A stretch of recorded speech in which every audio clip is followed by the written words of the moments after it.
All right, everybody, good morning. We're on to day three tight ends, and little bit of a caveat here before we start looking at prospects.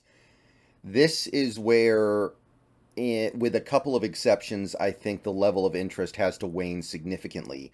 Because as we move into day three, we're going to look at tight ends who have, generally speaking, there are exceptions, much lower upside in terms of their athletic profile. I think it's also fair to say they're going to be a little more limited in terms of what they're going to be able to do as rookies. They're going to be guys who need development. And that's kind of a no-go for what we're looking for here, because the only scenario where we need a tight end this draft is the one where we trade Noah Fant for a pick to save money. So you need a tight end who's ready to go now and also athletic enough to replace what Noah Fant was doing, because that's what Noah Fant is. He's an athletics, fast, playmaking tight end. So you start looking in day three for tight ends, most of them are going to be guys who either need a lot of time to develop, do not have the upper level athleticism to be big time playmakers in the passing game, or both. So this is an area where it's hard to win. But we're going to try, right? We're going to at least try. And we're going to start with maybe the guy who's an exception to that rule, or at least he has the best chance. It's Zack Kuntz of Old Dominion. And this guy set the combine on fire. This guy proved himself to be a phenomenal athlete. This might be the exception. There's still some stuff you're going to have to overcome here, but I like this guy a lot. 24 years old, 6'7", 255 pounds, 34-inch arms, 10 and a quarter inch hands. So he's big. He's not quite Darnell Washington big, but it's not far off. He's very close. And ran a 4.55 40, very fast. 1.57 10-yard split, impressive acceleration. 40-inch vert, 10-foot 8-inch broad, very explosive. Quick three-cone, pretty good 10-yard shuttle, and 23 bench press reps. So he made the combine something special, and I think he turned heads. Most of the big boards have him in like the fourth or the fifth. The aggregate has him in the fourth. There isn't... Unfortunately, there just wasn't enough production in 2022 for people to go much further than that, I think. I mean, he only played 5 games. Unfortunately, unfortunately for him, he didn't break out the way some people anticipated, because he had a really good 2021, over 70 catches, almost 700 yards, 5 touchdowns. 2022, he could have been... I mean, playing for Old Dominion with that athletic ability, he could have been a guy to give you like almost 1,000 yards, and it simply didn't happen. Nevertheless, I do think there is tremendous potential here. The athleticism is off the charts, and it's not like he showed up to the combine weighing 230 pounds. It's not like he lost a ton of weight so he could run the 40. No, he showed up and was 255 pounds, 6'7". All's well. He can line up pretty much everywhere. He can line up inside, outside, slot, inline. He does all that versatility tight end stuff that you like. He's a great route runner, too. This is not a pure athlete who doesn't know how to play the position very well. He's very hard to cover for pretty much any defender. He's going to be too big for a lot of guys. He's going to be too fast for other guys. And he has a good understanding of how to hit his breaks when he's running routes, so he can get open against man coverage. And he has a pretty good understanding, I think, of how to sit down against zone coverage in the holes, wait for the quarterback to find him and get him the ball. He's also got really good ball skills. You throw him the ball, he's going to make a play on it. He's going to be able to twist his body around. He's going to be able to contort, going to be able to get himself in position to at least have a chance.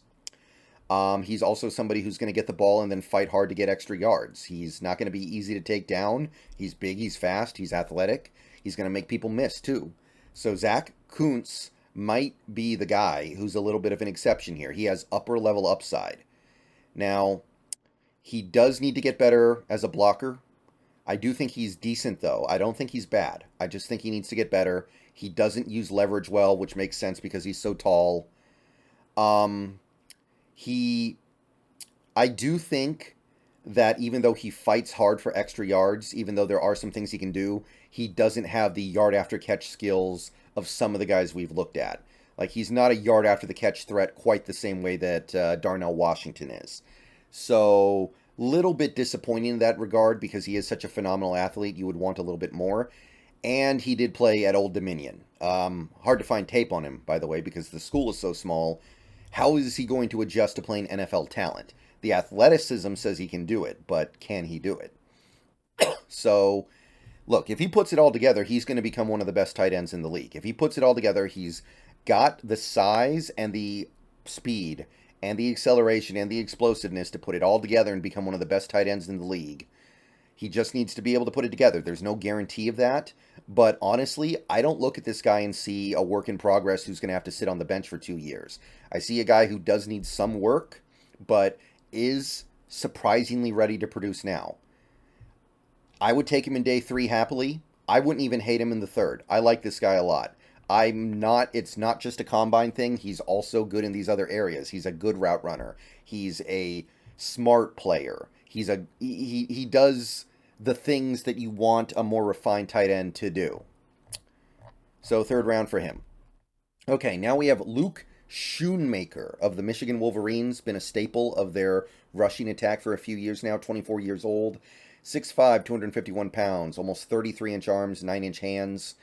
Athletic profile's okay. 4'6", 340's decent. 159, 10-yard split works. 33.5-inch vert, 10-foot 7-inch broad, 4.27, 20-yard split. Shuttle, excuse me. Workable, all fine. PFF actually likes him a lot. They have him in the third, but the aggregate has him in the fourth. Not a lot of production. He has 1 year of significant production. It was last year. 35 catches, 418 yards, 3 touchdowns, 2 drops. Surprisingly, his run block grade was not very good, and I do think that's a little bit of an aberration. I do think he's a good blocker, especially a run blocker. He added a lot to the Wolverines' run game, their dominant rushing game, with his blocking ability.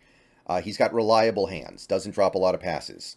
He's somebody who's really good at chip blocking and then leaking out, basically pretending to block and then leaking out into the seam or into the flat and then getting open and making a play. He's good at that stuff. He's really good at finding holes in zone coverage. And at the point of catch, he's going to be physical. He's going to do his best to overcome contact and defenders being in the area and find ways to win at the point of catch like that.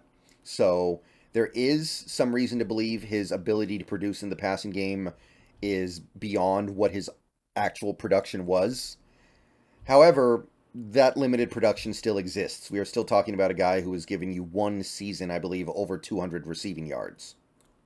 His blocking abilities in space need to get better. So he's really good when he's blocking inline for a run play. But if he's blocking in space for like a passing play as like a screen, it's not so good. He could stand to get better there. And I think he can. I don't know if he will. He's not going to make things happen post-catch very well. He's not going to break tackles. He's not going to make a bunch of yards after the catch. And when you man up on him, it's tough for him to get open. He's not going to be quick or fast enough. He's moderately quick, moderately fast. But most defenders that he's going to have to deal with in man coverage are going to be able to keep up with him. He's just not going to get open that often if you man up on him. So I would say that Schoonmaker has a high floor. He's got the things you look for when you're looking for somebody who can be a decent tight end. He's going to have good hands. He's going to put in the work when he's blocking. He's going to be able to find holes in zone defense. He's going to be able to win at the point of catch. But he doesn't have a very high ceiling because he's not going to be a big-time playmaker. He's not going to be able to go win games. He's not going to be able to flip games with his abilities. He's going to do the quiet, dirty work. And there's nothing wrong with that, but it's not really what we're looking for. This guy, I mean, you put it all together, he sounds a little like Will Dissly, right? We already have a Will Dissly. Now, next year we may need a new Will Dissly, but I'm not really looking to bring that guy on right now when I know there's a bunch of them in every draft. So 5th round sounds right to me, honestly. I'm just not seeing any kind of upside here to make me excited to spend anything higher on him. So I look at Schoonmaker and I just say, okay, if he's there in the 5th round, the value is starting to become good. But even then, I do wonder, like, well, what does he do here? Is he going to replace Noah Fant? No. Are we just not going to have an athletic tight end? So, not really fitting the bill here. All right. One more guy for this video. It's Josh Weil of the Cincinnati Bearcats, one of many interesting Bearcat players over the last several years. 23 years old, 6'6.5", 248 pounds, pretty big. 31.5-inch arms, 9.5-inch hands. 4.69 40, 1.61 10-yard split. Jumps are not great. So not a great athletic profile for Josh Weil. Big boards are pretty much in unison here. They have him around the 5th round, maybe the 6th. The aggregate has him in about the 5th. And he's given modest production over the last 2 years. Let's put it that way. He's given you 25 games.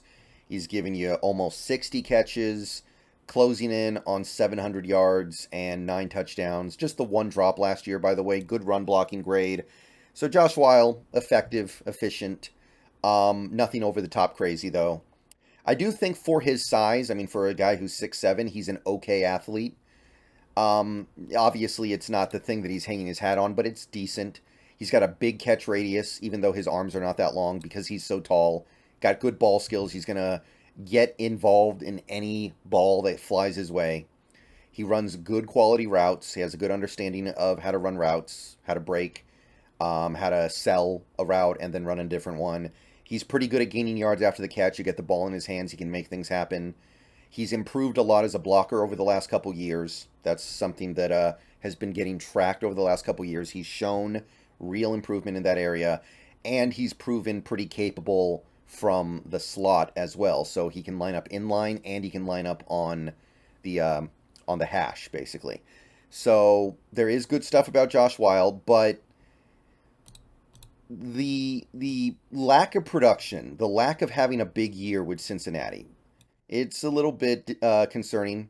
I'm not really seeing the big production here to justify spending a high pick on him. He moves a little bit awkwardly because he's got a weird frame. I think he's like little, they call it high-legged.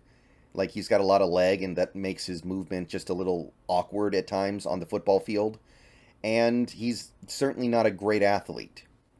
So I do like this guy a good amount because there's so little to criticize him on other than the fact that he's not a great athlete. He's a good blocker. He's a good receiver, got good hands, reliable in that area. It's like a poor man's Michael Mayer. I'm not going to say he's anywhere near as good as Michael Mayer. He's not. But he's like the poor man's Michael Mayer. He's really good, except he's not a very good athlete. So I'd honestly bump him to the 4th round. Again, I don't know if this is exactly what we're looking for because he is such kind of a load in space. But objectively speaking, I think his value in the draft is as a 4th rounder. And I do think that he could hit the ground running, at least as a productive tight end. He's just not going to be blowing past linebackers and safeties all the time. Okay, so those are some of the most interesting day 3 tight ends. Let me know what you guys thought about them. We covered the guy who I think is by far the most interesting, but there are still more tight ends to look at. We're going to take a look at them later today. Got a couple more videos coming out. Hope to see you guys on those videos. And yeah, go Hawks. And we'll see if this ends up becoming an actual need.